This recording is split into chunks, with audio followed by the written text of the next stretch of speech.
The women turned chilly. "Let's get out of here," Dee said to them, the look of fear on her face mirrored in their own. We can't just walk away. There's 7 of us. We've all got mobile phones." As Suzanne said it, several of them reached into their pockets and pulled out their handsets. "I've got signal," Liz observed, relieved. "Me too. We should call the police," Trish added. "What if it's not real?" "Real? I think we can all see it," Liz said, her voice rising a couple of octaves. "You know what I mean. It could be a dummy." "It's horrific," Nikki whispered. "Who would do this?" "They might still be here."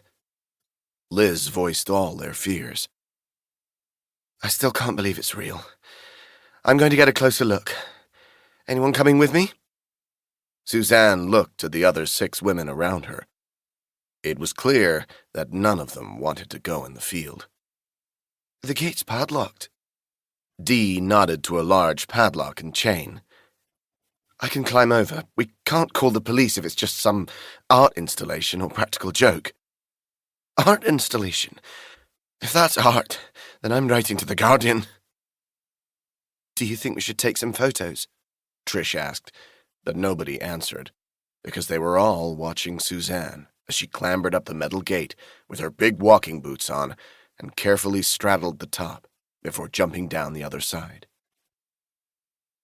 Now she was actually in the field, and on her own, Suzanne's bravery began to dwindle. She had been so sure it couldn't be real. This wasn't the 16th century. They were in the 21st century, a modern age.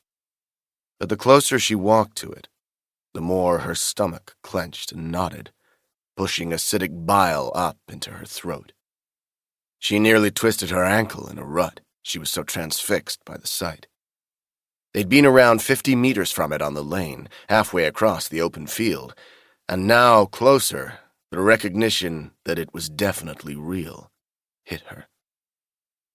20 meters away, she stopped and pulled her phone from her pocket to dial 999.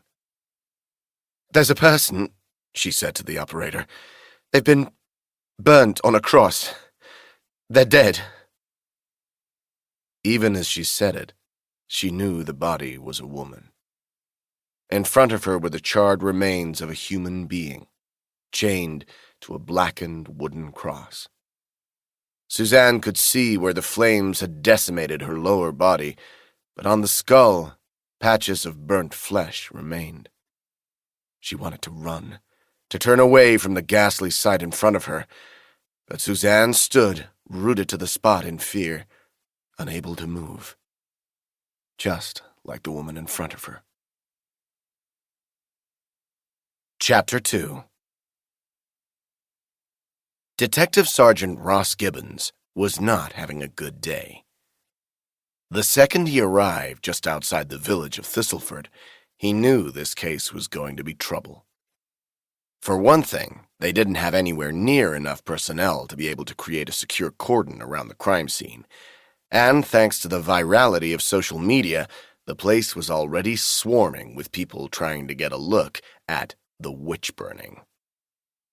He had to negotiate several cars which had been abandoned along the lane, a road which was barely able to allow two-way traffic at the best of times, let alone when there were hordes of people walking around glued to their mobile phones. He used his horn and sirens more than once, getting a brief couple of seconds of pleasure in frightening the living daylights out of some of them. Quidnuncs, his grandmother called them.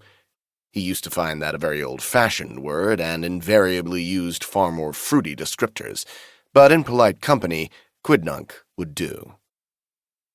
The police cordon consisted of a piece of police crime scene tape stretched across the lane on both sides of the entrance to the field where their victim had been killed. 2 officers were manning the tape on both sides, constantly asking people to stand back and shouting at those who were trying to scale the roadside bank to get a look. The tape ensured that nobody could see directly into the field, but Gibbons could tell that as more onlookers arrived, it would take just one person to push against the flimsy tape, and they'd overrun the officers.